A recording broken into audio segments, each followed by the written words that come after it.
Rachel Morgan moved through Camp Sentinel's mess hall like a shadow, deliberate, methodical, and practically invisible. At 34, she had mastered the art of blending into the background. Her auburn hair stayed tucked beneath a standard-issue hairnet, her kitchen whites perpetually spotless, and her blue eyes rarely met anyone's gaze directly. The soldiers called her kitchen duty behind her back, though she was far more than just another mess hall worker. She was the head nutritionist hired 9 months ago to oversee the dietary needs of elite soldiers in training, but to them she was just another civilian who couldn't cut it in the real military.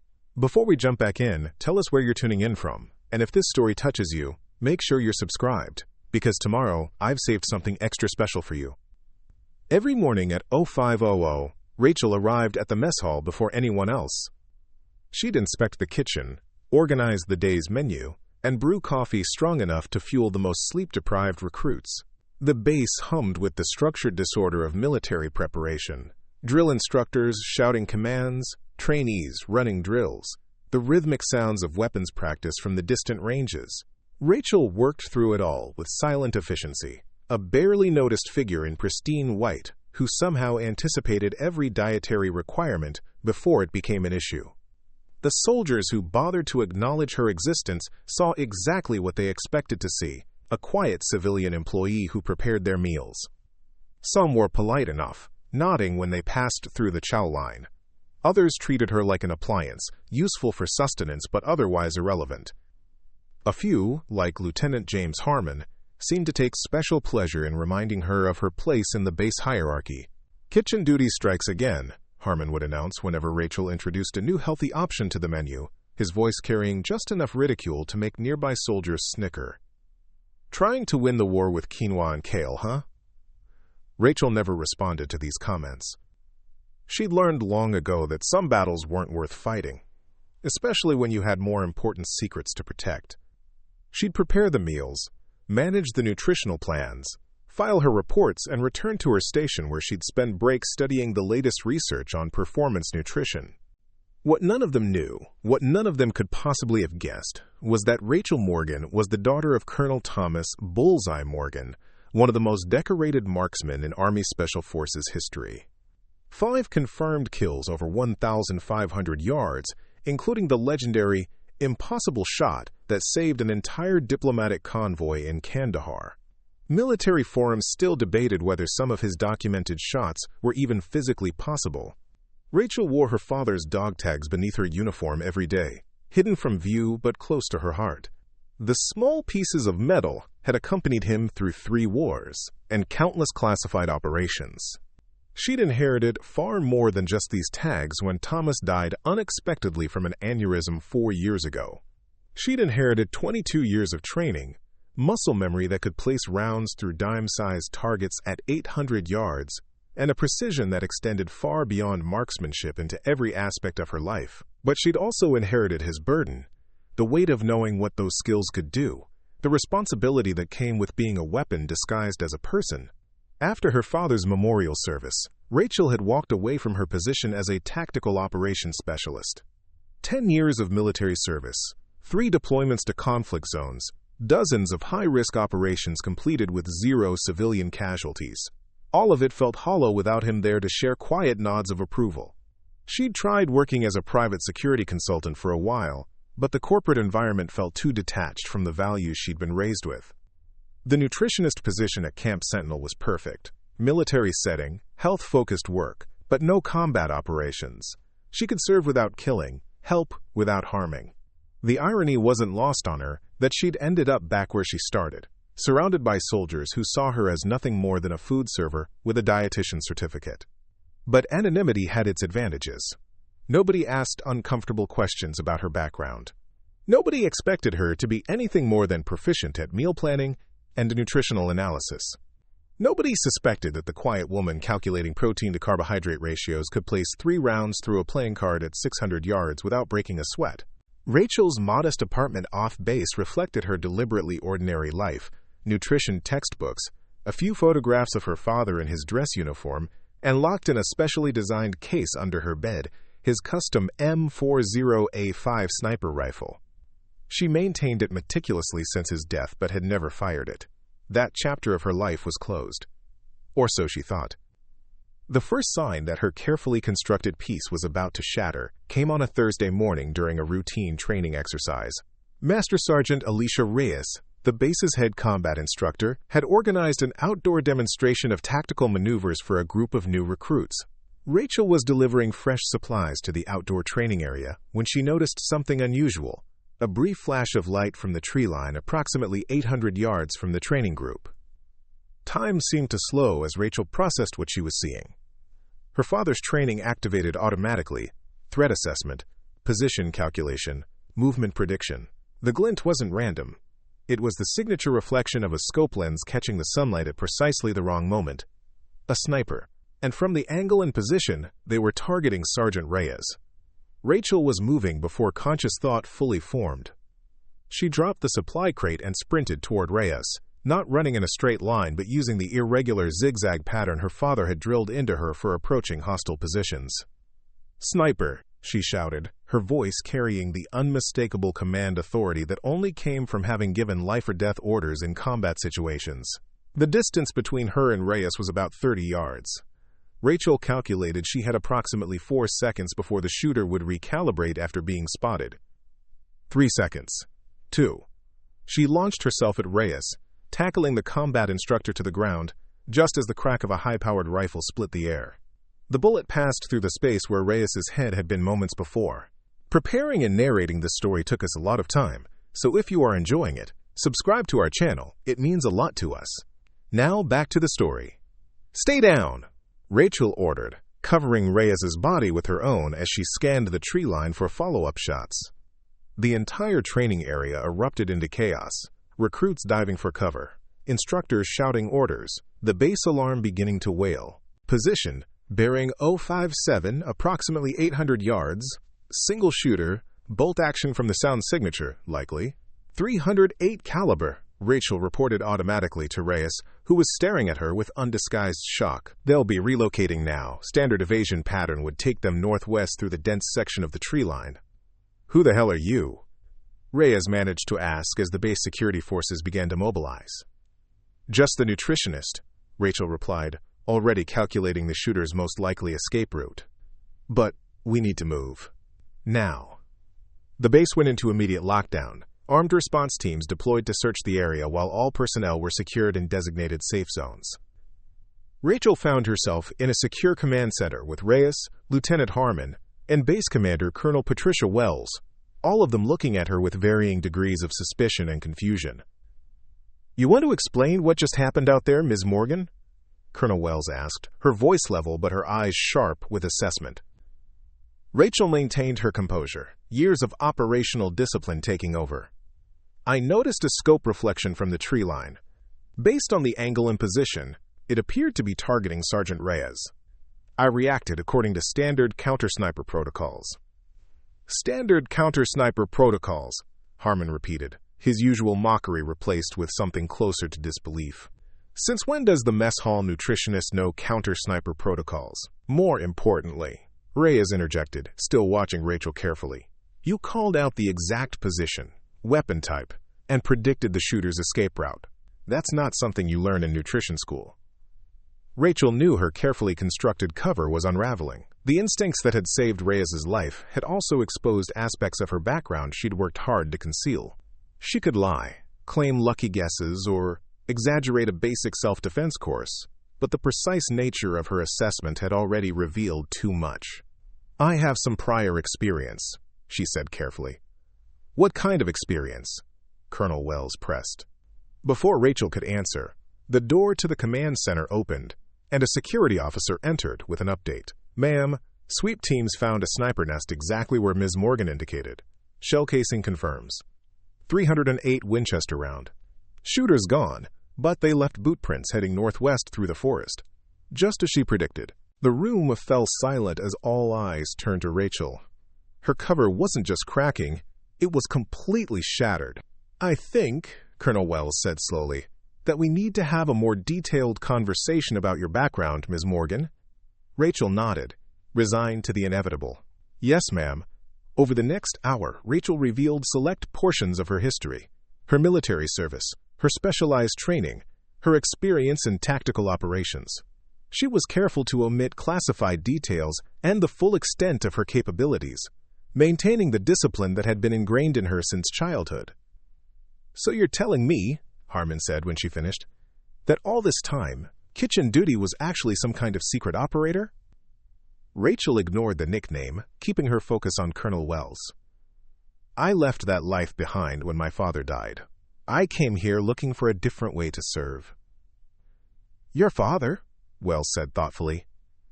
"Thomas Morgan. Bullseye." Rachel couldn't hide her surprise. "You knew him?" "Of him," Wells clarified. "His reputation in special operations circles is legendary. I had no idea his daughter was working in my mess hall." She studied Rachel with new appreciation. "Your file says you have a legitimate degree in nutritional science." "I do. I completed it during my last deployment. I wanted options." Wells nodded slowly. "Well, it seems we have a situation on our hands. Someone just tried to assassinate my head combat instructor, and my nutritionist turned out to be the only person who spotted it in time." She stood up.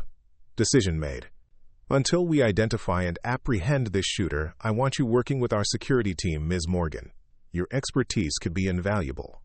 "Colonel," Rachel began, "I appreciate the confidence, but I left that life for a reason." "I understand that," Wells replied, "but right now I have a base full of personnel under threat. I need every qualified asset I can get, and like it or not, you've just demonstrated that you're highly qualified. This isn't about returning to your old life. It's about protecting lives right now." Rachel felt the weight of her father's dog tags against her chest.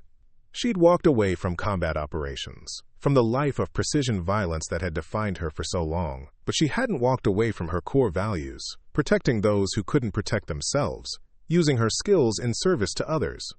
"Understood, ma'am," she finally said. "How can I help?" The transition from mess hall to security operations happened with military efficiency.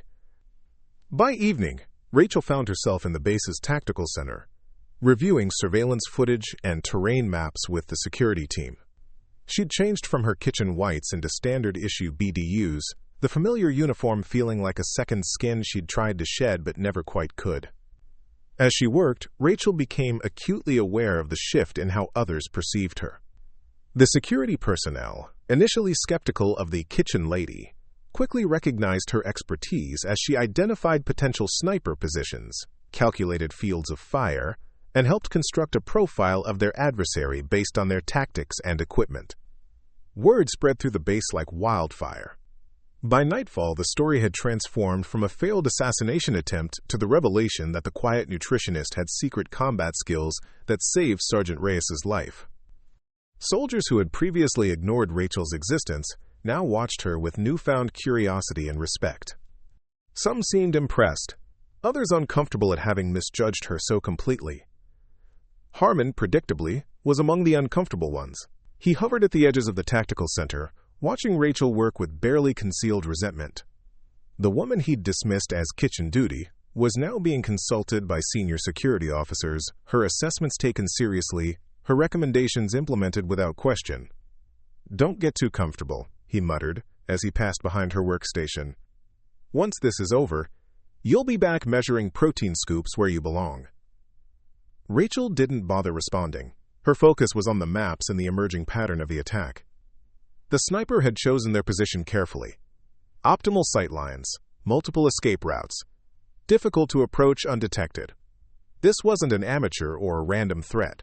This was someone with training comparable to her own. As she worked through the night, Rachel couldn't help but reflect on the strange turn her life had taken.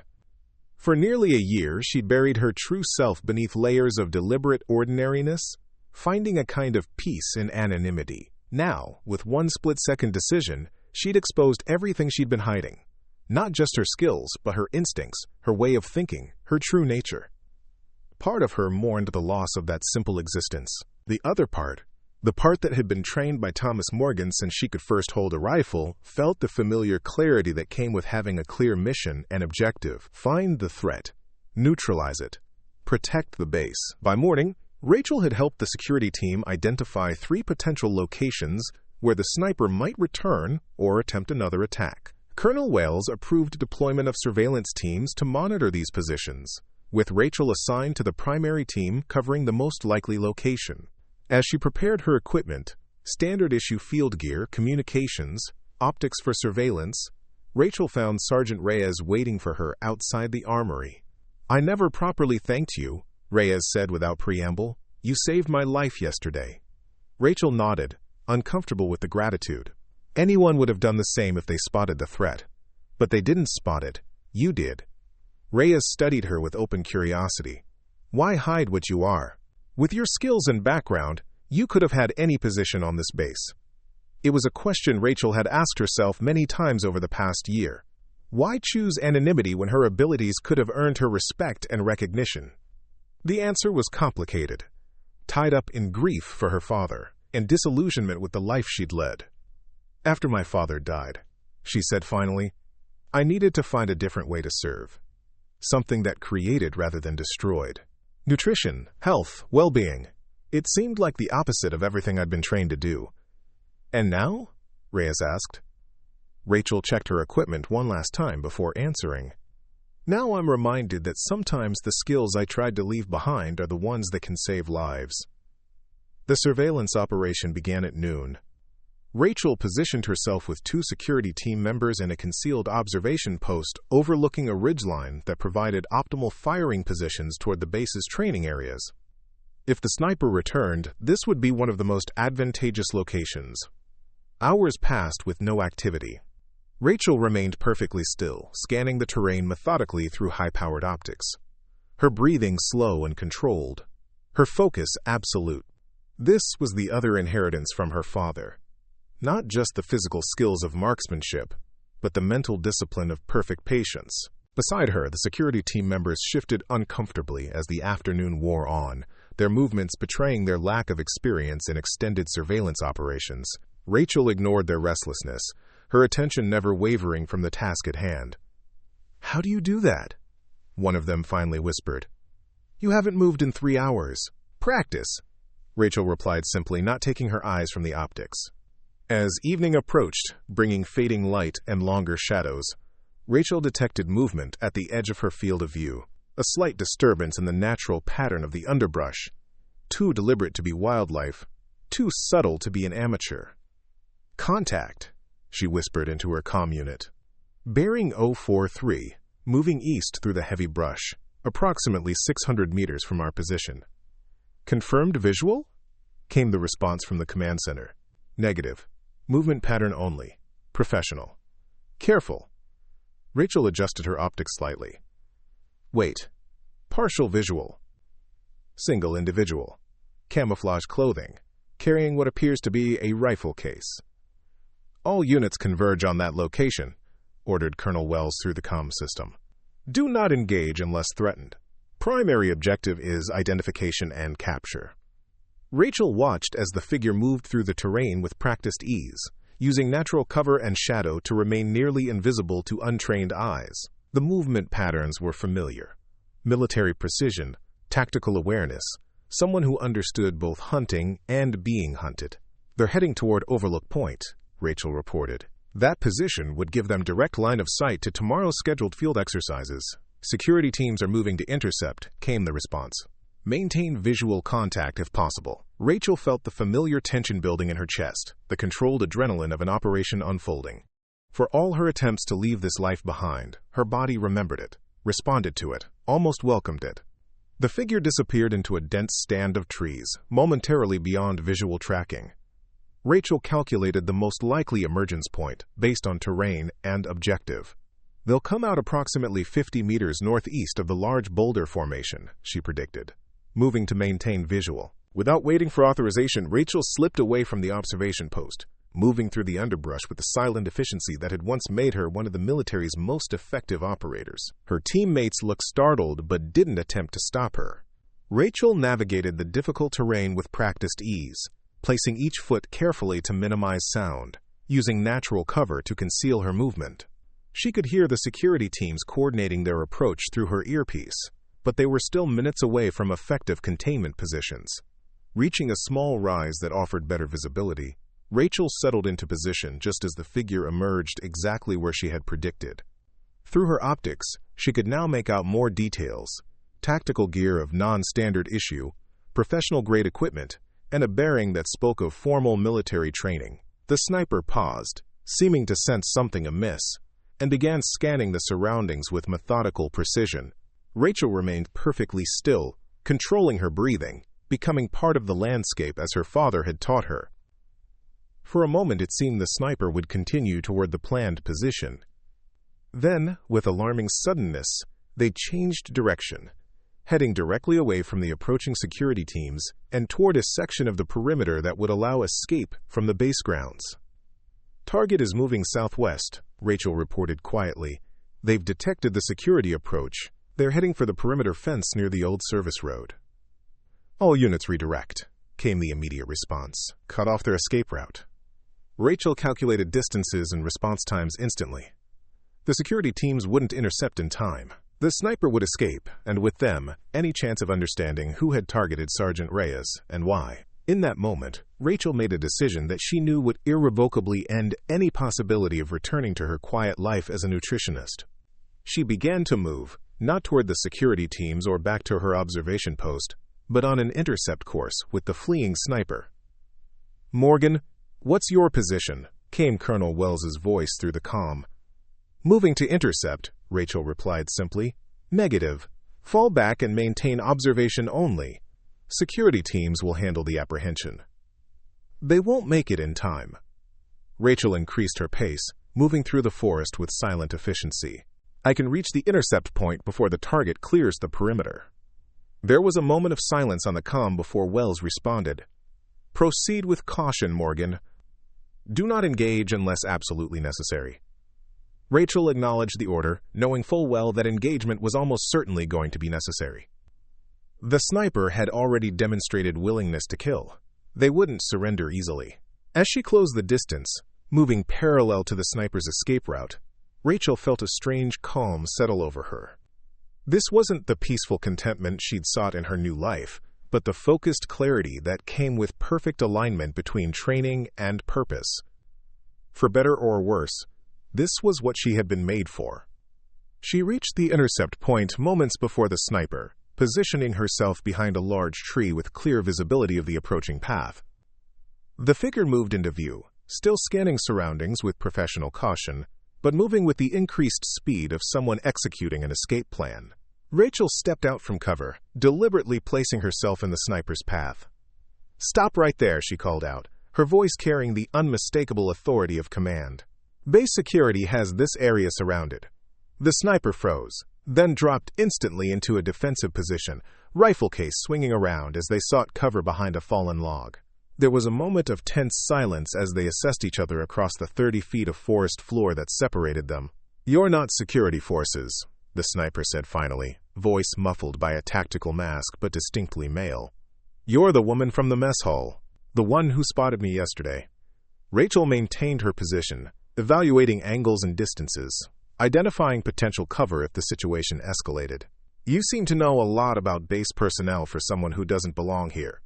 "I know enough." The sniper shifted slightly, hands still on the rifle case, but not yet opening it. "I know you're not who you pretend to be either. No ordinary cook moves the way you do or spots a sniper position at 800 yards. Why target Sergeant Reyes?" Rachel asked, ignoring the observation about herself. "What's your objective?" The sniper laughed, a cold sound without humor. "My objective is none of your concern. You should have stayed in your kitchen where you belong. Now you've complicated things." Rachel heard the security teams approaching through her earpiece, still minutes away but closing. She needed to keep him talking, keep him contained. "You're surrounded," she said. "There's no clean way out of this." "There's always a way out," the sniper replied, his hands moving toward the latches on the rifle case. "Sometimes you just have to create one." Rachel recognized the shift in posture, the subtle preparation for violence.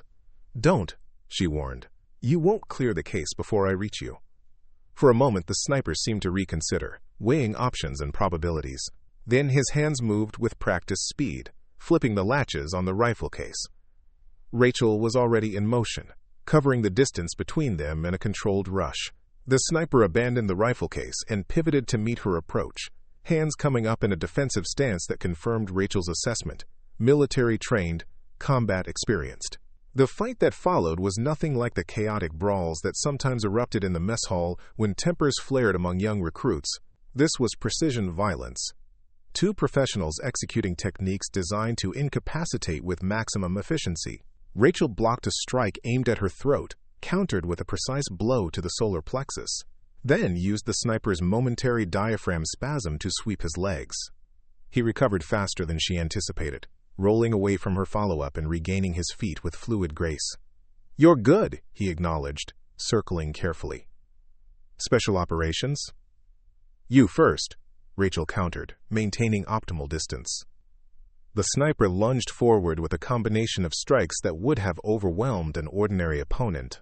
Rachel deflected, redirected, and absorbed the attack with the disciplined economy of movement that had been drilled into her since childhood. Each movement was purposeful, each response calculated for maximum effect with minimum energy expenditure. As they fought through the forest underbrush, Rachel recognized something in her opponent's techniques, a familiarity that went beyond standard military training. There was a signature to his movements, a pattern she had seen before. The realization hit her as she blocked a particularly distinctive strike sequence. "You trained with the 7th Special Forces Group," she said, using the momentary surprise her observation caused to land a solid counter to his ribs. 2013 to 2017, based on your technique variations." The sniper hesitated for just a fraction of a second, enough time for Rachel to execute a takedown that sent him crashing to the forest floor. Before he could recover, she had him pinned, one knee precisely positioned to cut off his air supply if necessary. "Who sent you?" she demanded, maintaining the careful pressure that kept him immobilized without causing permanent damage. The sniper struggled briefly, testing her control, then went still when he realized the futility of resistance. With deliberate slowness, he reached up and pulled away the tactical mask covering his face. Rachel found herself looking down at a face she recognized from her father's funeral. Lieutenant Marcus Blackwood, her father's former spotter and one of the few people who knew the full extent of Thomas Morgan's operational history. "Hello, Rachel," Blackwood said, his expression unreadable. "It's been a while." Before Rachel could process this shocking development, the security teams burst into the clearing, weapons raised and shouting commands. The moment of recognition and confrontation was shattered, as Blackwood was secured, handcuffed, and led away under heavy guard. As Rachel watched them disappear back toward the base, she felt the weight of her father's dog tags against her chest.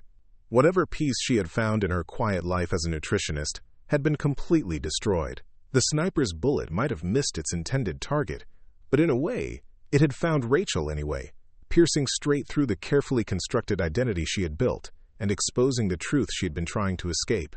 Kitchen duty was gone forever. In her place stood the daughter of Bullseye Morgan, with all the complicated history and dangerous skills that identity entailed. And now, she would have to face not only who she truly was, but why her father's former partner had come to Camp Sentinel with murder in mind.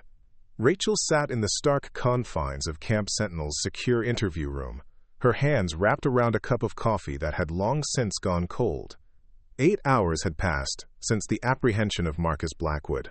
8 hours of questions without answers, of trying to reconcile the impossible that her father's former partner, a man who had once shared Christmas dinner at their family table, had attempted to assassinate Sergeant Reyes. Colonel Wells entered the room with a tablet in hand, her expression grave as she took the seat across from Rachel. The base commander had discarded her formal uniform jacket, the rolled sleeves and slight dishevelment suggesting a long night of crisis management. "We've completed the initial interrogation of Blackwood," Wells said without preamble. "He's refusing to cooperate." "Has he said anything about why he targeted Reyes?" Rachel asked. Wells shook her head. "Nothing substantive, just that she wasn't the primary target. We're still trying to determine what that means." The words settled in Rachel's stomach like lead. If Reyes wasn't the primary target, then who was? And what connection could it possibly have to her father or his former operations? "I need to talk to him," Rachel said. "That's not standard protocol for civilian contractors," Wells replied, though her tone suggested she had already considered the possibility. "With respect, Colonel, there's nothing standard about this situation. Blackwood was my father's spotter for 6 years. They worked together on operations so classified, that most of the files still don't exist. If he's here, if he's targeting someone on this base, it's connected to that history. Wells studied her for a long moment, weighing operational security against practical necessity. What do you think you can get from him that our interrogators can't? Context, Rachel answered simply. Blackwood and my father shared a language, codes, references that wouldn't mean anything to your interrogators. If he's hiding something, it will be in those details. Wells nodded slowly. You'll have 10 minutes. Security will monitor the entire conversation. If I believe at any point that you're compromising this investigation, I'll pull you out immediately. Understood? Understood, ma'am. The holding cell was located in the base's security complex, a reinforced concrete structure designed to contain threats until they could be transferred to more permanent facilities. Rachel felt the weight of every step as she approached, her mind racing through possible scenarios, searching for an explanation that could make sense of Blackwood's presence and actions. When the cell door opened, Rachel found him sitting calmly on the edge of the standard-issue cot, wrists shackled, his expression neutral. His eyes, however, tracked her with the predatory focus she remembered from joint training exercises years ago. Rachel Morgan, he said, his voice quiet but clear. Still hiding behind your father's shadow, I see. Rachel remained standing, maintaining the tactical advantage of height and mobility. Why are you here, Marcus? Why target Reyes? Blackwood smiled, the expression never reaching his eyes. You've gone soft, Rachel. Kitchen work and meal planning while the world burns around you. Your father would be disappointed. The words were designed to provoke an emotional response, to throw her off balance. Rachel recognized the technique because her father had taught them both the same lessons in psychological warfare. My father is dead, she said evenly. And you were at his funeral. You shook my hand, offered condolences, promised to honor his memory. Now you're here with a sniper rifle. Make that make sense, Marcus. Something flickered across Blackwood's face. A momentary crack in his composed facade. You think you knew your father? You saw what he wanted you to see. The hero. The patriot. The perfect soldier. You didn't know the real Thomas Morgan. And you did? I was with him in the places that don't exist on any map, doing the work that doesn't exist in any file. We made the hard calls together, Rachel. The ones that keep civilization intact while allowing good people to sleep soundly at night. Rachel felt a chill settle into her bones. She had always known that portions of her father's career were classified beyond her access, operations that he never discussed even with family.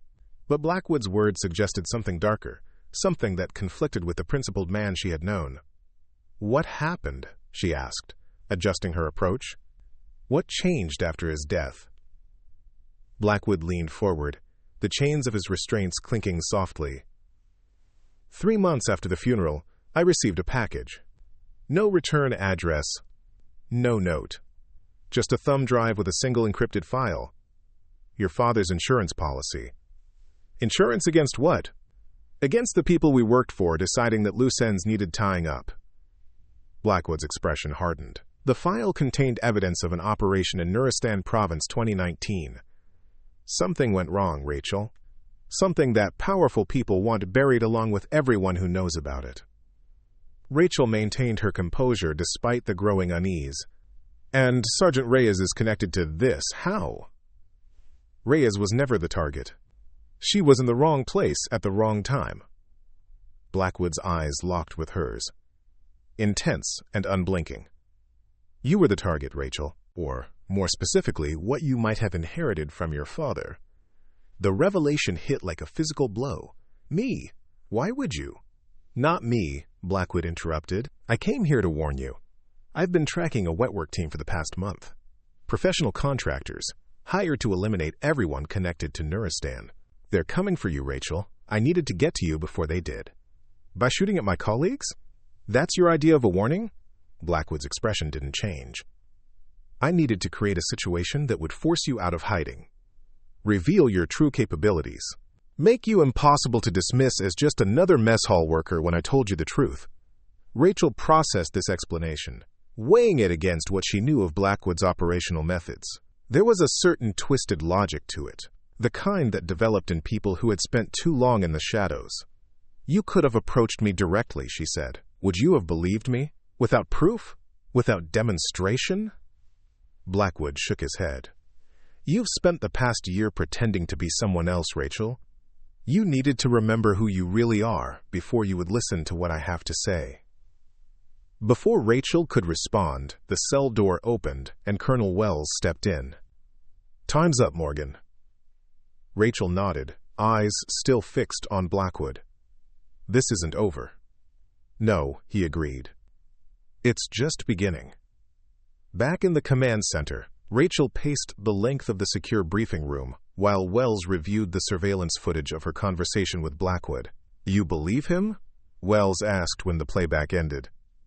Partially, Rachel replied. Marcus Blackwood is many things, but he's not delusional. If he believes there's a threat, it's because he has evidence. Whether that threat is exactly what he describes is another question. He claims you were the actual target yesterday. Yes. And that it's connected to something your father was involved in. An operation in Nuristan Province 2019.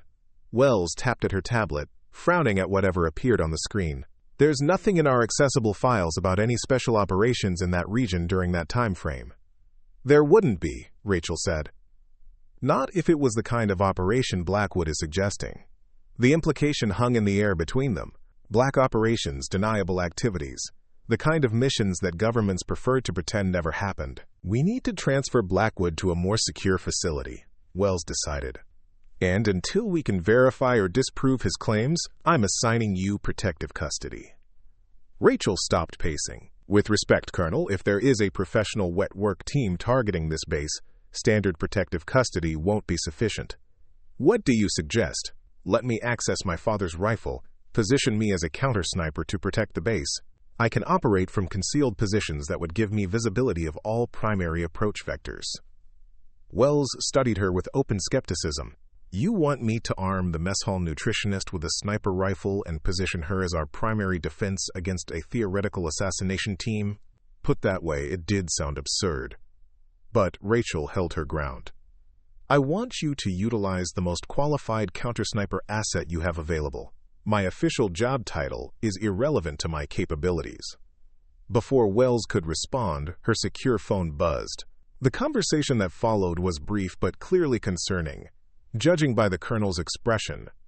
We have a problem, Wells said after ending the call. Blackwood is gone.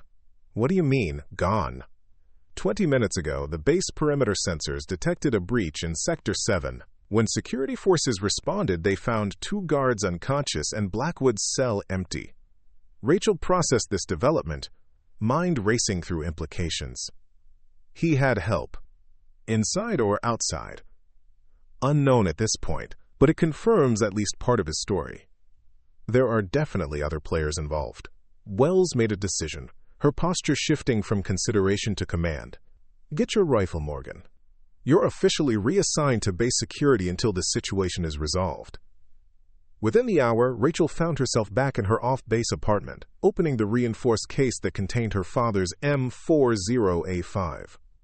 The custom-built weapon was exactly as she'd left it. Pristine, meticulously maintained, a precision instrument designed for one purpose. Her hands moved through the familiar routine of inspection, without conscious thought, muscle memory taking over as she verified each component. As she worked, Rachel's mind kept returning to Blackwood's words. What had happened in Nuristan? What kind of insurance policy had her father left behind? And most troubling, had she ever truly known Thomas Morgan? Rachel had idolized her father growing up. He was her hero, her mentor, the standard against which she measured herself. The thought that there might be aspects of his service that would cast shadows on that legacy was deeply unsettling. Her phone rang, breaking her concentration. The number was unfamiliar, but something in Rachel's instincts prompted her to answer. Morgan, she said simply. Rachel? Blackwood's voice. Are you alone? Rachel's training kicked in immediately. Keep him talking. Gather information. Where are you, Marcus? Somewhere they won't find me for a while. Listen carefully. I don't have much time.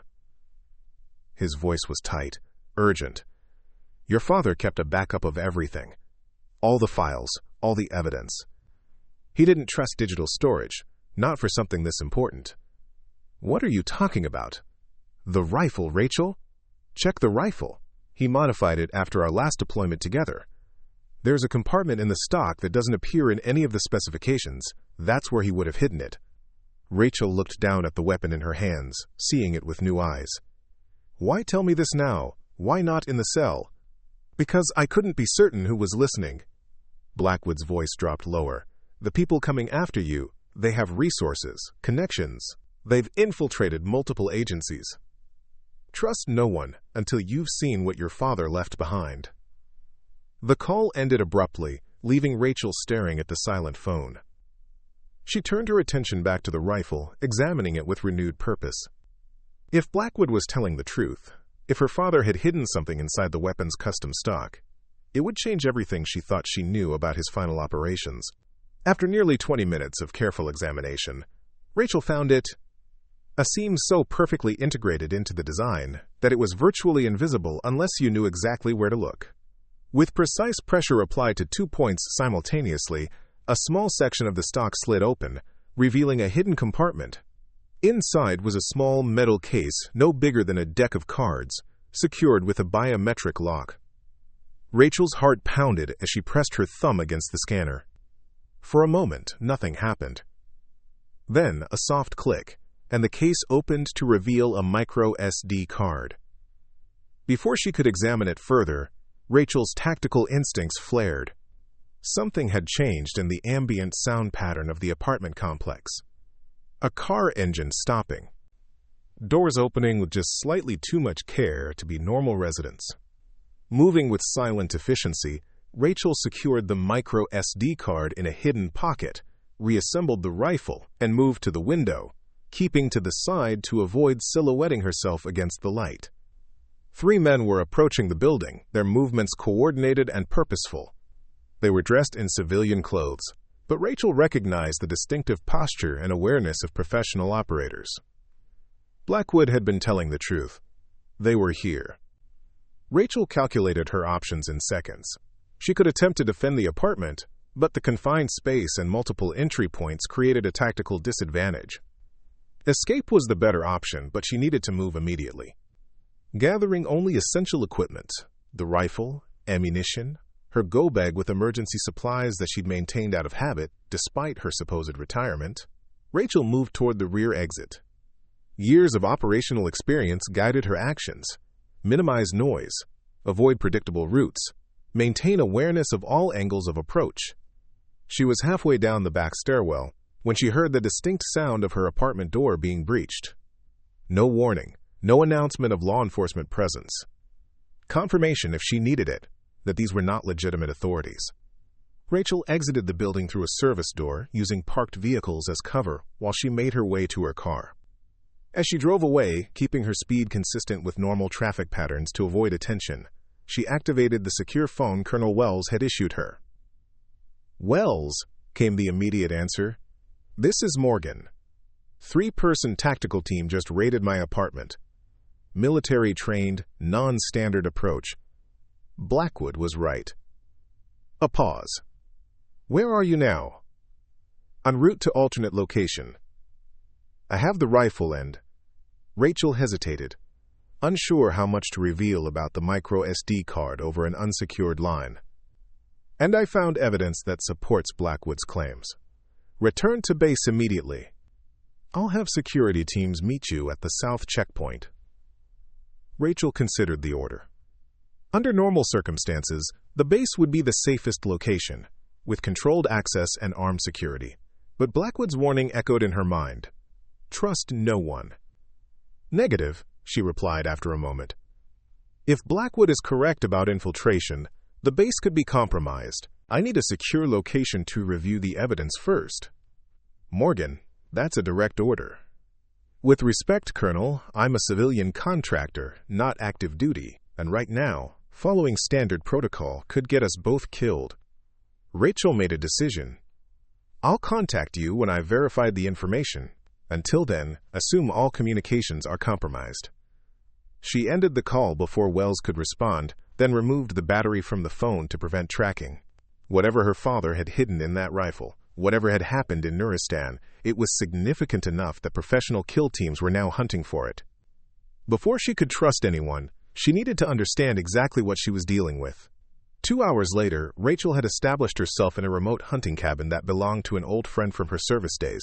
The location was off-grid, defensible, and most importantly, known to only a handful of people, none of whom had any connection to her father's operations. Using a secure laptop that had never been connected to any network, Rachel inserted the micro SD card and began reviewing its contents. What she found left her shaken to her core. The files documented a joint operation in Nuristan province that had gone catastrophically wrong. What was supposed to be a precision strike against a high-value terrorist target had instead resulted in the deaths of an entire village, including women and children. But the truly damning evidence wasn't the tragedy itself, it was the subsequent cover-up, orchestrated at the highest levels of military and intelligence leadership.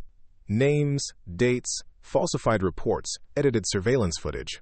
Her father had meticulously documented every aspect of the conspiracy to hide what had really happened. And, most disturbing of all, evidence that the intelligence that had led to the operation had been deliberately fabricated to eliminate a political rival of a powerful foreign ally. Thomas Morgan had not been directly involved in the strike itself. He and Blackwood had been positioned as Overwatch, tasked with eliminating any survivors who attempted to flee. When they realized what was happening, they had refused the order and instead documented the atrocity.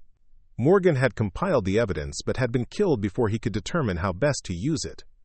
Rachel sat back, the weight of this revelation settling over her. Her father hadn't been complicit in a war crime. He had been gathering evidence to expose it, but that meant the people responsible, powerful figures in military and intelligence circles, had every reason to ensure that evidence never came to light. A noise outside snapped Rachel back to the present situation. Moving silently to the window, she scanned the surrounding forest with the practiced eye of a trained operator. Nothing visible, but her instincts told her something was wrong. Securing the micro SD card and retrieving the rifle, Rachel moved to a defensive position with clear sightlines to all approach vectors. Years of training took over, her breathing slowing, her focus narrowing to the tactical situation at hand. The first indication of the attack came as a subtle movement in the underbrush, approximately 200 yards from the cabin. Rachel tracked it through the rifle scope, identifying a camouflaged figure moving with the distinctive care of a trained operator. Another movement to the east confirmed a second attacker. Coordinated approach, professional operators, almost certainly part of the team that had raided her apartment. Rachel had a choice to make. She could attempt to eliminate the threat. Her position was defensible, and she had the skills to engage multiple opponents at range. But that would make her a killer, something she had walked away from when she left military service. The alternative was to retreat, to evade, to find another way to deal with the evidence and the conspiracy it revealed. As she weighed her options, Rachel thought about her father's final lesson to her, delivered during their last training session together before his death. The true test of a warrior isn't how many lives they take, he had told her, as they practiced long-range marksmanship on his private range. It's knowing when not to pull the trigger. Anyone can kill. The harder choice is finding another way. In that moment, Rachel made her decision. She would not engage the approaching team directly. Instead, she would use her skills to evade, to survive, and ultimately to bring the truth to light through legitimate channels. Moving with silent efficiency, Rachel gathered the essential equipment and slipped out through a concealed exit she had prepared upon arrival. The forest was her ally now, its dense underbrush and uneven terrain providing cover as she executed a tactical withdrawal. Behind her, she heard the faint sounds of the cabin being breached. They would find it empty, with no indication of where she had gone or what she now knew. Time was her advantage now. Time to plan her next move, to determine who could be trusted with the explosive evidence her father had sacrificed everything to preserve. As night fell over the forest, Rachel Morgan moved through the darkness with purpose and precision. She was no longer hiding from who she was or what she had been trained to do. But neither was she simply returning to her former life as a weapon in someone else's arsenal. She had become something new, a guardian of truth, a protector of justice, a keeper of her father's final legacy. Kitchen duty was gone forever, but in her place stood someone who would use every skill, every lesson, every inherited instinct to ensure that the powerful could not simply bury their crimes beneath layers of classification and denial. The daughter of Bullseye Morgan had found her true target. And like her father before her, she would not miss. Dawn found Rachel at an isolated gas station 50 miles from the cabin, using a secured satellite phone to make a call to the one person she believed might help her navigate the dangerous waters ahead. "General Hammond," answered a gruff voice. "Sir, this is Rachel Morgan." A pause. "Thomas's daughter, it's been a long time." "Yes, sir, I need your help. It's about my father's final operation, Nuristan." Another, longer pause. "Where are you?" "Somewhere safe. I have evidence, sir. Everything he documented. The strike, the cover-up, all of it." "You're in danger, Rachel. There are people looking for that information who will do anything to keep it buried." "I know, sir. They've already tried once. That's why I'm calling you. My father trusted you. He mentioned you specifically in his notes as someone who wasn't part of the conspiracy." Hammond's voice grew quieter, more intense. "Bring the evidence to me. Directly to me, no intermediaries. I'll arrange secure transport and protection. With respect, sir, I need assurances. This information gets made public. The people responsible face consequences. No more buried secrets." "You have my word," Hammond replied. "Your father was one of the finest men I ever served with. I won't let his final act of courage be in vain." As Rachel ended the call, she felt a weight lifting from her shoulders. The path ahead was still dangerous, still uncertain, but for the first time since discovering Blackwood at Camp Sentinel, she had a clear objective and allies she could trust. The nutritionist who had spent a year hiding from her true nature was gone. In her place stood the woman Thomas Morgan had raised and trained, precise, determined, and guided by principles stronger than fear. The sniper's bullet might have had her name on it, but Rachel Morgan had refused to be its victim. Instead, she had become exactly what her father had always hoped she would be. Not just a skilled operator, but someone who understood that true strength came from using those skills in service of justice, even when the easier path was to remain safely in the shadows.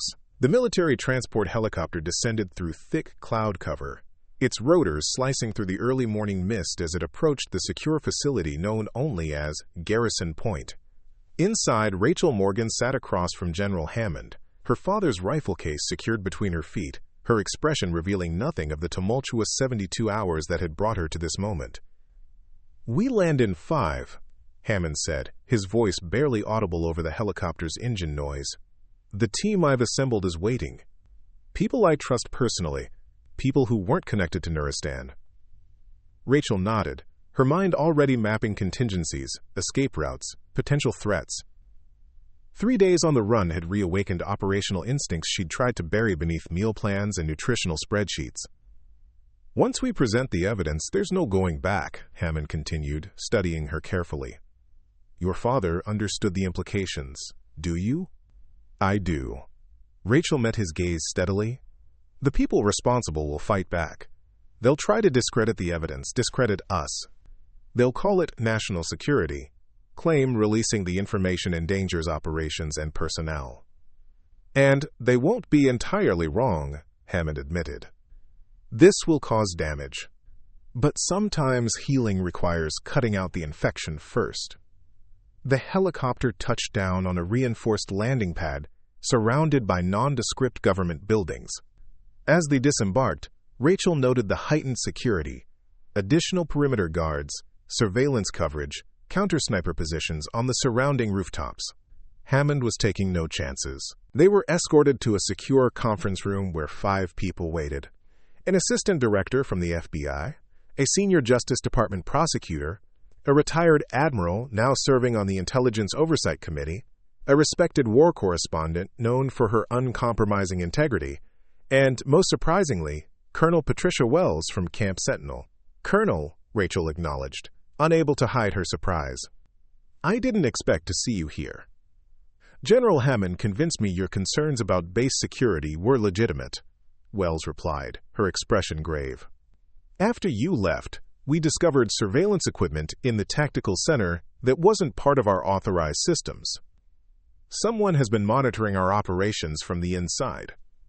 Hammond gestured for everyone to sit. "What you're about to see is classified at the highest levels. Once viewed, you cannot unsee it, and you will all be implicated in whatever follows. If anyone wants to leave, now is the time." No one moved. Rachel placed the micro SD card on the table. This contains evidence of a military operation in Nuristan province in 2019 that resulted in the deaths of 42 civilians, including 17 children.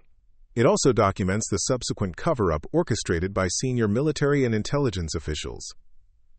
The admiral leaned forward. Why bring this to us instead of through official channels? Because the official channels are compromised, Rachel replied. The people who authorized the operation and orchestrated the cover-up still hold positions of power. They've already sent kill teams after anyone connected to the evidence, including me. That's a serious accusation, the Justice Department prosecutor noted, which is why we need to review the evidence immediately. Hammond interjected. If what Rachel says is true, and I believe it is, we're dealing with a conspiracy that reaches into the highest levels of military and intelligence leadership. For the next 3 hours, the group reviewed the meticulously organized files Thomas Morgan had compiled.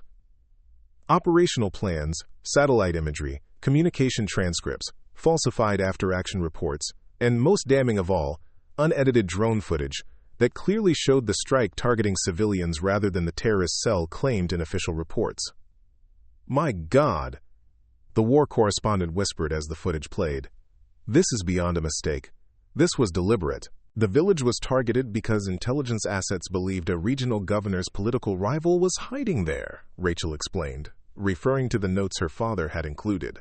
The terrorist cell never existed. It was fabricated to justify eliminating the governor's opposition as a favor to our allies in the region. And when it went wrong, the FBI assistant director asked. It didn't go wrong, Hammond said grimly. It went exactly as planned. The wrong part was that 2 of our operators refused to participate in the cover-up and instead documented everything. Rachel felt a surge of pride mixed with grief. Her father had faced an impossible moral choice and had chosen integrity over loyalty to a corrupt chain of command. It had ultimately cost him his life, but he had ensured the truth would survive. These names, the prosecutor said, pointing to a list of senior officials implicated in the authorization and cover-up. We're talking about the Director of Central Intelligence, the Deputy Secretary of Defense, 2 4-star generals, and the National Security Advisor. Taking this public will create the biggest crisis since Watergate, which is precisely why it must be done, Hammond replied. The alternative is to tacitly accept that our military and intelligence services can be used as private assassination squads for foreign political interests. The group fell silent, the weight of the decision before them hanging in the air. Rachel understood their hesitation. Careers would be destroyed, reputations ruined, and the public's trust in vital institutions further eroded. But the alternative, allowing such a betrayal of fundamental values to remain hidden, was unthinkable. My father died protecting this evidence, Rachel said quietly. He believed the truth mattered more than comfort, more than careers, more than political expediency. He believed America had to live up to its stated values, or those values meant nothing. The admiral nodded slowly. I knew your father, Miss Morgan. Not well, but enough to respect him enormously. If he thought this was worth dying for, I'm inclined to trust his judgment. The question isn't whether to release this information, the war correspondent said firmly. It's how to do it in a way that ensures accountability while minimizing damage to the institutions themselves. The people are corrupt, not the entire system. Colonel Wells, who had remained silent during the review, finally spoke. Before we proceed, there's something else you should know. The kill team that went after Rachel hasn't stopped. They hit Camp Sentinel yesterday. Sergeant Reyes was wounded, and 2 security personnel were killed. Rachel felt the news like a physical blow. They're eliminating everyone connected to the base, everyone who might have had contact with me or Blackwood, which means our timeline just accelerated, Hammond concluded. We need to move on this immediately before more people are hurt. Over the next several hours, the group developed a coordinated plan. The war correspondent would break the story simultaneously across multiple international outlets, ensuring it couldn't be easily suppressed. The Justice Department prosecutor would initiate formal investigations and secure indictments before the implicated officials could destroy additional evidence. The FBI would provide protection for key witnesses, while the admiral would use his position on the Intelligence Oversight Committee to prevent any attempt to classify the information retroactively. As the meeting concluded, Rachel found herself alone with Hammond in a smaller security office, reviewing tactical updates on the movements of the kill team that had attacked Camp Sentinel. "We've tracked them to a safe house outside Arlington," Hammond explained, indicating a satellite image on the secure monitor. "FBI tactical teams are moving in within the hour." Rachel studied the image, noting the defensive positioning, the multiple escape routes, the professional setup of the operation. These aren't just contractors. They're former special operators, probably from the same units that executed the Nuristan strike. "Most likely," Hammond agreed. "Which makes them extremely dangerous and well-connected. Even with everything we're doing, Rachel, I can't guarantee your safety once this goes public. There will be people beyond this initial team who will see you as a threat." Rachel considered his words carefully. For the past year, she had been running from her training, her skills, her identity as her father's daughter. She had sought peace and anonymity, in ordinary work, in denying the capabilities that had defined her military career. But that path had led not to peace, but to vulnerability. "What are you suggesting?" she asked, though she already suspected his answer. "The best defense isn't hiding," Hammond said. "It's positioning yourself where your skills can be most effective. I'm offering you a position on my staff, Special Advisor on Operational Integrity. Use what your father taught you to help ensure nothing like Nuristan happens again." The offer was unexpected, yet somehow inevitable. Rachel had tried to escape her father's legacy by burying it. Perhaps the truer path was to honor it by using everything he had taught her to protect the principles he had died defending. "I need time to consider it," she said finally. Hammond nodded. "Of course, but not too much time. Events are moving quickly now." That evening, as Rachel settled into the secure guest quarters Hammond had arranged, she found herself removing her father's dog tags from beneath her shirt, studying the stamped metal in the dim light. Thomas Morgan had been a complicated man, disciplined yet compassionate, lethal yet principled.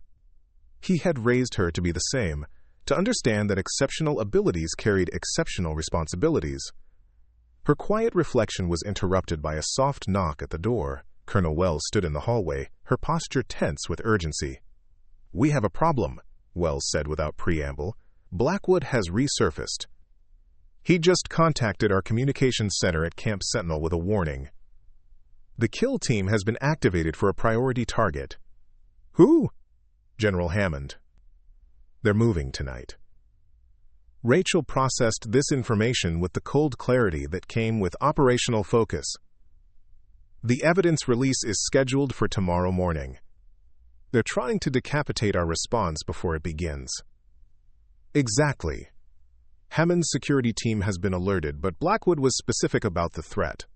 These operators have infiltrated the security perimeter here at Garrison Point. They have inside help." Rachel was already moving, retrieving her father's rifle from its case, checking her sidearm, mentally mapping the facility's layout. "We need to get to Hammond immediately." They moved through the darkened corridors of the secure facility with practiced efficiency, Rachel taking point, Wells covering their rear. The night shift security personnel they passed seemed normal, professional, but Rachel knew appearances could be deceiving. Any of them could be compromised. "Hammond's quarters are in the East Wing," Wells said quietly as they approached a security checkpoint. The guard stationed there examined their credentials carefully, his expression revealing nothing. "General Hammond left his quarters 20 minutes ago. He's in the command center." Rachel felt the first stirrings of concern. Hammond had mentioned no plans to visit the command center during their earlier conversation. Did he say why? "Emergency communication from the Pentagon," the guard replied. "That's all I know." Rachel and Wells exchanged glances. The timing was too convenient. The circumstances too perfect for isolating Hammond from his regular security detail. "We need to move faster," Rachel decided, abandoning stealth for speed as they headed toward the command center. They were halfway there when the facility's lights went out, emergency systems activating with a dull red glow that transformed the corridors into something alien and threatening. Moments later, the distant sound of gunfire confirmed Rachel's worst fears. "They're making their move," she said, breaking into a controlled run toward the command center, rifle at the ready. The scene that greeted them was chaos. 2 security personnel down, a third exchanging fire, with unseen assailants from behind an overturned desk. Rachel assessed the situation in seconds, identifying firing positions, angles of approach, tactical options. "Hammond?" she called to the defending guard. "Secure room B," he responded between bursts of covering fire. "2 hostiles, professionally equipped." Rachel made her decision immediately. "Wells, stay here and reinforce this position. I'm going for Hammond." Without waiting for a response, Rachel moved toward the corridor leading to the secure communications rooms, using the emergency lighting and her knowledge of the facility's layout to navigate silently toward her objective. The first hostile appeared at the intersection ahead, tactical gear marking him as part of the professional kill team. Rachel didn't hesitate. Her father had taught her that in certain situations, decisive action was the only moral choice. She fired once, the shot precisely placed to incapacitate rather than kill. The man went down, his weapon clattering across the floor. The second attacker was more prepared, laying down suppressive fire that forced Rachel into cover behind a reinforced door frame. The exchange was brief but intense, both combatants recognizing the other's professional capabilities. "You're good," the man called out during a pause in the firing. "Thomas Morgan's kid, right? He trained you well." "Surrender now," Rachel responded, controlling her breathing, maintaining her focus. "This position is being reinforced. You won't make it out." The man laughed, the sound cold and confident. "We never expected to make it out. This is a sacrifice play. Hammond dies tonight, the evidence never sees daylight, and the bigger game continues." His words confirmed what Rachel had suspected. These weren't just mercenaries following orders. They were true believers, convinced that their actions were necessary for some greater purpose. "What happened in Nuristan wasn't about national security," she said, keeping him talking while she calculated a new angle of approach. "It was murder for political convenience." "You don't see the bigger picture," he replied. "Sometimes sacrifices are necessary for stability. Your father understood that once, before he went soft." The accusation against her father sparked something in Rachel, not anger, but clarity. This was the fundamental divide. Those who believed principles could be sacrificed for expedience, and those who understood that without principles nothing was worth defending. Rachel made her move, using a technique her father had developed for clearing entrenched positions. The combination of movement, precise fire, and calculated risk caught the attacker off guard. 3 seconds later it was over. The man disarmed and incapacitated, the threat neutralized. Secure Room B had been breached, its reinforced door hanging from damaged hinges. Inside, Rachel found Hammond taking cover behind an overturned tactical console, wounded but alive. The body of a third attacker lay nearby, evidence that the general's military skills hadn't entirely faded with his promotion to command rank. "Took you long enough," Hammond said, grimacing as he applied pressure to a bullet wound in his shoulder. "You're welcome," Rachel replied, securing the room and checking his injury. "Looks like it went clean through. You'll live." "The evidence?" "Safe. Wells is coordinating with FBI tactical teams. The facility is being secured as we speak." Hammond nodded, relief evident beneath the pain. "They were waiting for me. Someone on my staff must have been compromised." "We'll find them," Rachel assured him.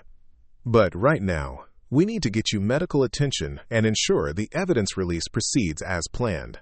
As security forces swarmed the facility, restoring order and apprehending the surviving attackers, Rachel found herself standing in the command center, watching the first light of dawn break through the high windows. In a few hours, the evidence her father had died protecting would be released to the world. The conspiracy would be exposed, the responsible parties held accountable. But Rachel knew this was just the beginning. The systems that had allowed such corruption to flourish wouldn't be dismantled overnight. The culture that prioritized expediency over integrity wouldn't change with a single revelation, no matter how dramatic.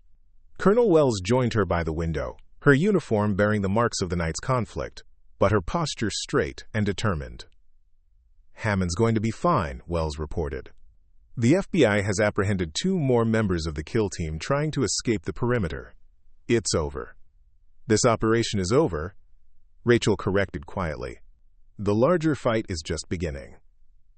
Wells studied her with newfound respect. "What will you do now? After the evidence is released? After the dust settles? Back to nutrition planning at Camp Sentinel?" Rachel smiled slightly at the thought. Her attempt to hide from her true nature, to deny the skills and instincts her father had cultivated, seemed almost naive in retrospect. She had tried to find peace by becoming someone else, only to discover that peace came not from denying who you were, but from using who you were in service of something worthy. "Hammond offered me a position," she said. "Special advisor on operational integrity, using my background to help prevent another Nuristan." "You'd be good at that," Wells acknowledged, "but it would put you right back in the world you tried to leave behind." Rachel considered this truth. The position would reconnect her with the military and intelligence communities she had distanced herself from after her father's death. It would mean using her tactical knowledge, her operational experience, her inherited understanding of the shadows where necessary but dangerous work was done.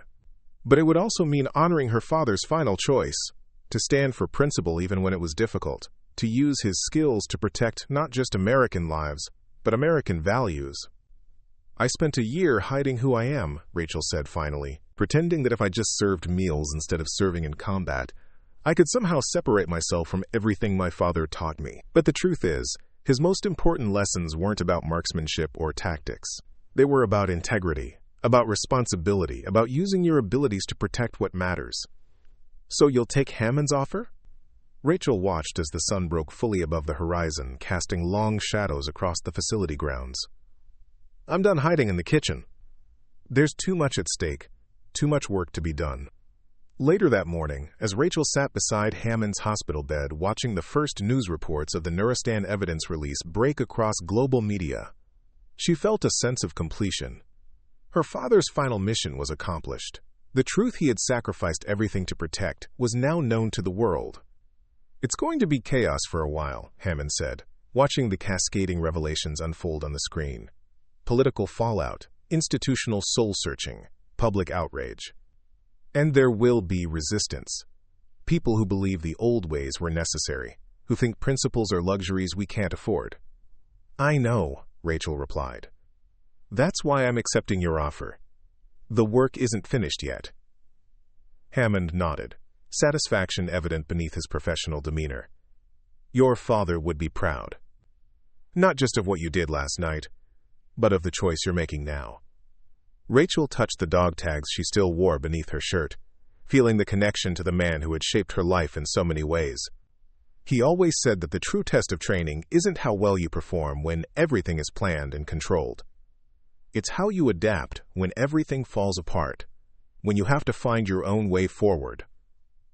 "Wise man," Hammond acknowledged. "Yes," Rachel agreed.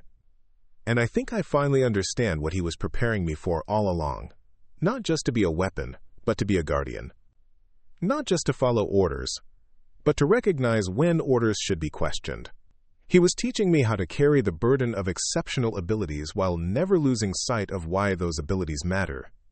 As the sun climbed higher in the sky, Rachel Morgan, no longer kitchen duty, no longer hiding from her inheritance, no longer denying her true nature, looked toward the future with clear eyes and firm purpose. The sniper's bullet that had been meant to silence the truth had instead awakened its most dedicated defender. The daughter of Bullseye Morgan had found her target at last. Not a person to be eliminated, but a principle to be protected. And like her father before her, she would not miss. 18 months after the Nuristan files became public, Rachel Morgan stood at the podium addressing the graduating class of the newly established Operational Ethics Academy. The sleek modern campus, built on what had once been a remote training facility, represented a fundamental shift in how America prepared its special operations personnel, not just in tactics and techniques, but in moral judgment and ethical decision-making. "The most powerful weapon you possess isn't your rifle," Rachel told the attentive faces before her. "It isn't your technical skills or your tactical knowledge. It's your moral compass, your ability to distinguish between what you can do and what you should do." From her position at the edge of the stage, General Hammond watched with quiet pride. The revelation of the Nuristan massacre and its subsequent cover-up had triggered exactly the institutional earthquake they had anticipated. 4-star generals had resigned in disgrace. The director of Central Intelligence faced criminal charges. Congressional investigations had exposed a culture of expediency over ethics that had infected parts of the special operations community. But from that necessary destruction had come rebirth. The Operational Ethics Academy was just one component of a broader reform movement that Rachel had helped spearhead as Hammond's special advisor. For 18 months, she had worked tirelessly, testifying before congressional committees, developing new operational guidelines, and personally mentoring promising officers who would carry forward the renewed commitment to ethical warfare. "My father used to say that precision isn't just about hitting the target," Rachel continued, her voice carrying across the auditorium. "It's about understanding why the target matters. About recognizing that how we fight defines who we are as a nation, as warriors, as human beings." The graduates represented a new generation of special operators, men and women selected not just for their physical capabilities or tactical skills, but for their demonstrated moral reasoning and ethical courage. Each had completed a rigorous program that combined traditional special operations training with intensive study of ethics, international law, and moral philosophy. "You are inheriting a difficult legacy," Rachel acknowledged. "The Nuristan incident and others like it have damaged public trust in our most elite military units. Some of you will face skepticism, even hostility from veterans of the old system who believe that moral considerations are luxuries we can't afford in a dangerous world." She paused, her gaze sweeping across the faces before her, young, determined, idealistic, yet practical. The future of America's special operations community. "They are wrong," she stated firmly. "Ethical warfare isn't a constraint on effectiveness, it's a prerequisite for it. A nation that betrays its core values in the name of security ends up with neither." As Rachel concluded her address, the graduates rose in a standing ovation. Among them were several young officers she had personally recruited from Camp Sentinel, including a now-recovered Sergeant Reyes, who had decided to transfer into the new ethical leadership track after experiencing firsthand the consequences of operational corruption. Hammond joined Rachel as she left the stage, walking with her toward the reception area where the graduates and their families would gather to celebrate. "Impressive speech," he commented, "though I noticed you didn't mention your own role in bringing about these changes." Rachel smiled slightly. "That wasn't false modesty. I genuinely believe the credit belongs elsewhere.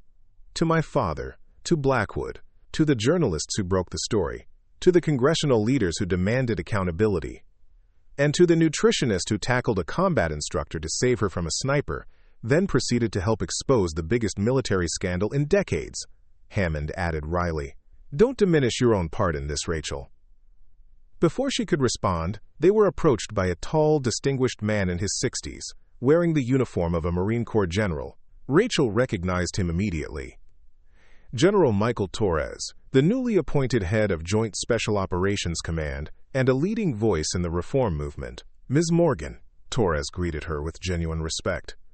"Your address was exactly what these graduates needed to hear. The perspective of someone who has lived on both sides of the ethical divide."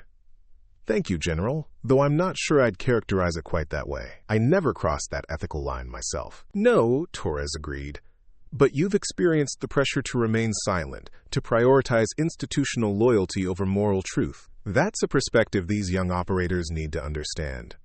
As they conversed, Rachel noticed a familiar figure entering the reception area.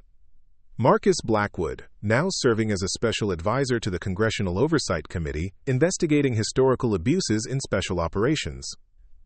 After the truth about Nuristan emerged, Blackwood had been granted immunity in exchange for his complete testimony about the cover-up and the subsequent campaign to silence witnesses. Their relationship remained complicated.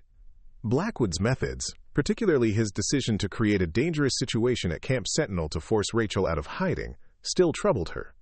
But she couldn't deny that his actions, however questionable, had been instrumental in bringing the truth to light. Blackwood caught her eye across the room and nodded slightly in acknowledgement. A gesture of professional respect rather than friendship, and perhaps all they would ever share. Some bridges, once damaged, could be repaired but never fully restored. Later that evening, after the ceremonies concluded, Rachel found herself alone in her office, reviewing applications for the next class of academy recruits. The small space reflected her evolving identity, professional yet personal, with her father's rifle now displayed openly on the wall as a reminder of both heritage and purpose. A soft knock interrupted her concentration. Colonel Wells stood in the doorway. still in her dress uniform from the graduation ceremony. "I thought I might find you here," Wells said, entering without waiting for an invitation. "Everyone else is celebrating, and you're already focused on the next challenge." Rachel smiled, setting aside the applications. Old habits. "My father used to say that satisfaction with past accomplishments is the enemy of future progress." "Wise man," Wells acknowledged, taking a seat across from Rachel's desk. "But even wise men take time to appreciate milestones." "Today was significant, Rachel. The first graduating class of an academy that wouldn't exist without you." "Without us," Rachel corrected. "You were there from the beginning, took risks with your career to support the investigation." Wells nodded, accepting the point. "Which brings me to the reason for my visit. I've been offered command of the Academy's tactical division. Hammond wants someone with field experience and a demonstrated commitment to the new ethical framework." "You'd be perfect for it," Rachel said sincerely. The woman who had once been her commanding officer at Camp Sentinel had become a trusted colleague and, increasingly, a friend. "I'm inclined to accept," Wells confirmed. "But it would mean working more closely with you, and before I make that decision, there's something I need to ask." Rachel waited, curious about the sudden seriousness in Wells's tone. "Do you ever regret it?" Wells asked finally. "Walking away from the anonymity of Camp Sentinel? You had found a kind of peace there, however artificial. Now you're back in the spotlight, carrying the weight of institutional reform on your shoulders." The question caught Rachel by surprise, not because it was inappropriate, but because it touched on thoughts she rarely articulated even to herself. Her life had transformed completely since that day when she had spotted a sniper targeting the training ground. The quiet nutritionist planning balanced meals had become a public figure, testifying before Congress, developing new operational doctrines, shaping the future of special operations. "I don't regret the truth coming to light," Rachel said carefully. "I don't regret honoring my father's final mission. But yes, sometimes I miss the simplicity of that life, the freedom from constantly being seen as Thomas Morgan's daughter, or the whistleblower who exposed Nuristan." Wells nodded, understanding the burden of visibility. "Exactly. At Camp Sentinel, being invisible was my choice. Now visibility is my responsibility, whether I want it or not." "And yet," Wells observed, "you've embraced that responsibility rather than simply fulfilling it. You could have testified, helped secure the indictments, and then stepped away. Instead, you've become the face of reform, the architect of a new approach." Rachel considered this assessment. It was true that she had gone far beyond what necessity required. She had dedicated herself completely to the work of rebuilding what the Nuristan scandal had damaged.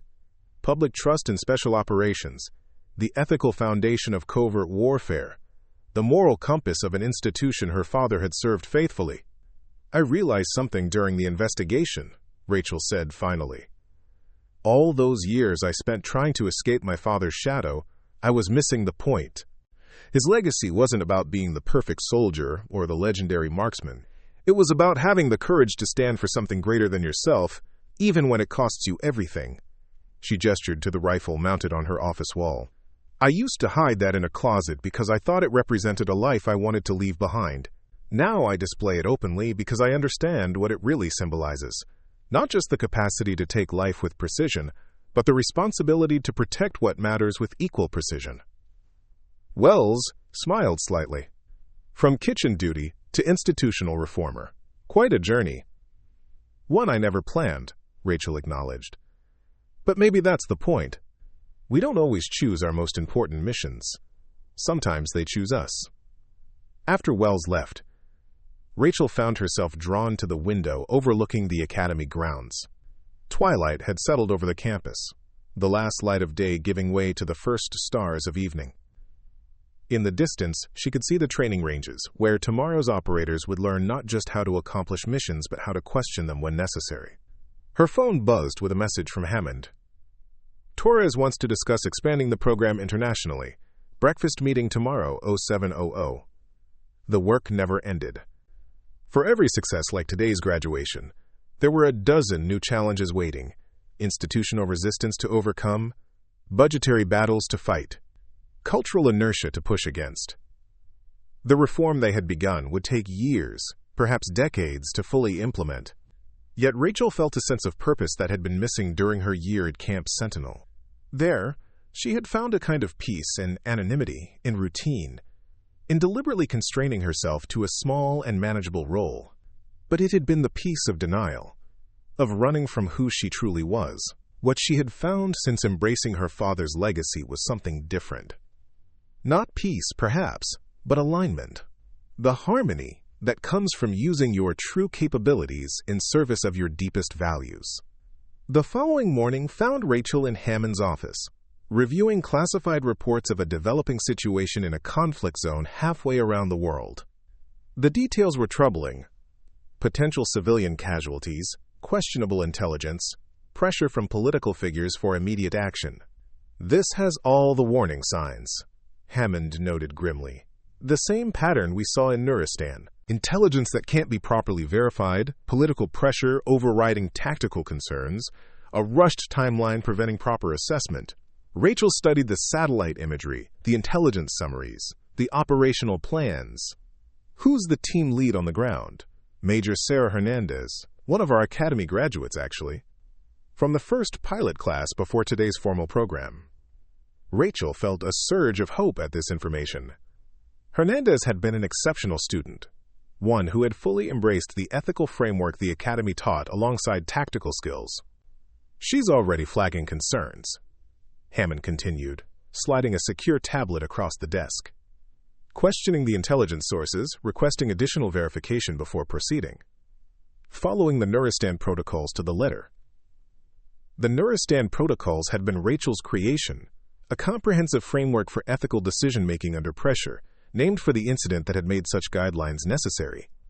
They established clear procedures for questioning potentially flawed intelligence, protections for operators who raised ethical concerns, and mandatory multi-source verification before any strike that posed civilian risk. "The old system would have punished her for delaying the operation," Rachel observed, branded her as hesitant or uncommitted. "The old system is dead," Hammond stated firmly. "Hernandez will receive full support for following proper protocols. I've already communicated that to the entire chain of command." As they continued reviewing the situation, Rachel realized they were witnessing the first major test of the reforms they had implemented, not in a classroom or training scenario, but in the real world, where lives hung in the balance. Would the new ethical framework hold under genuine operational pressure? Would the cultural changes they had fought for translate into different decisions when it mattered most? "I want to speak with her directly," Rachel decided. "If she's facing the same pressures my father faced in Nuristan, she needs to know she has support at the highest levels." Hammond considered the request, then nodded his approval. "I'll arrange a secure communication channel, but Rachel, remember that ultimately, this is Hernandez's call. We've trained her, given her the tools and the authority to make ethical judgments in the field.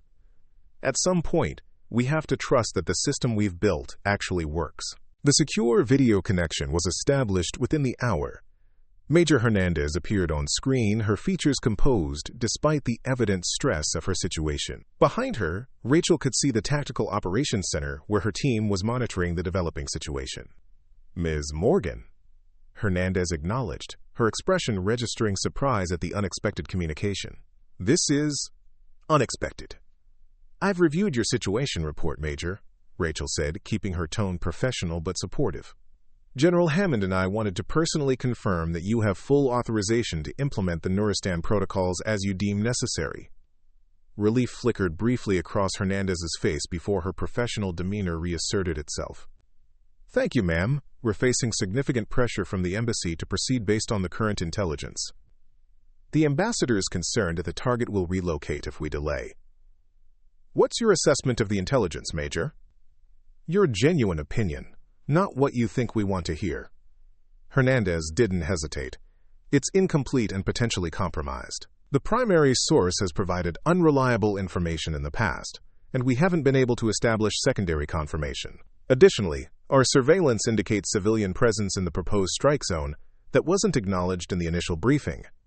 Rachel nodded, pride mixing with concern.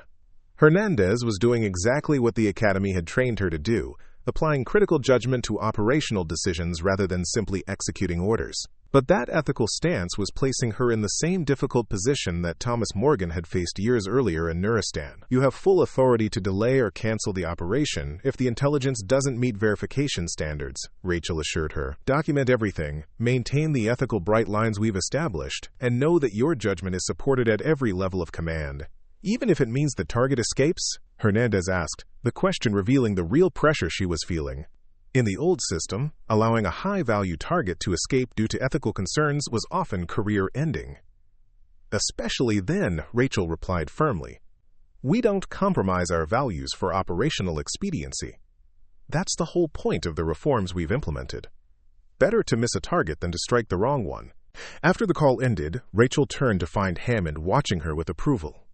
You just gave her permission to make the same choice your father made, he observed, but with one crucial difference. She won't stand alone afterward. The system will support her decision rather than trying to bury it. That's what all of this has been about, Rachel agreed. Creating a framework where doing the right thing isn't an act of career suicide. Hours later, the reports came in. Major Hernandez had delayed the operation, demanding additional intelligence verification. The extra time had revealed critical flaws in the targeting data. The supposed terrorist safe house was actually an extended family compound with no connection to hostile forces. The high-value target reported by the informant wasn't present and may never have been. A potential Nuristan had been averted, not through dramatic last-minute heroics, but through the methodical application of ethical protocols by an operator trained to value truth over expediency. When Rachel brought the after-action report to Hammond's office, she found him in conversation with General Torres and 2 congressional representatives from the Oversight Committee. The presence of such senior figures suggested the situation had drawn high-level attention. Ah, Rachel, Hammond greeted her. Perfect timing. We were just discussing Major Hernandez's decision and its implications. One of the representatives, a silver-haired woman Rachel recognized as the chairperson of the Intelligence Committee, spoke up immediately. Ms. Morgan, your Nuristan protocols just prevented what could have been a significant strategic error. Preliminary analysis suggests the intelligence we received was deliberately manipulated by regional actors hoping to use our military capabilities to eliminate their political rivals. Exactly the pattern from Nuristan. The difference, Torres added, is that this time the system worked as designed. The ethical tripwires were triggered, verification procedures were followed, and a potentially disastrous strike was averted. Rachel accepted their praise with professional modesty, but inside, she felt a profound sense of validation. The reforms weren't just theoretical constructs or bureaucratic window dressing.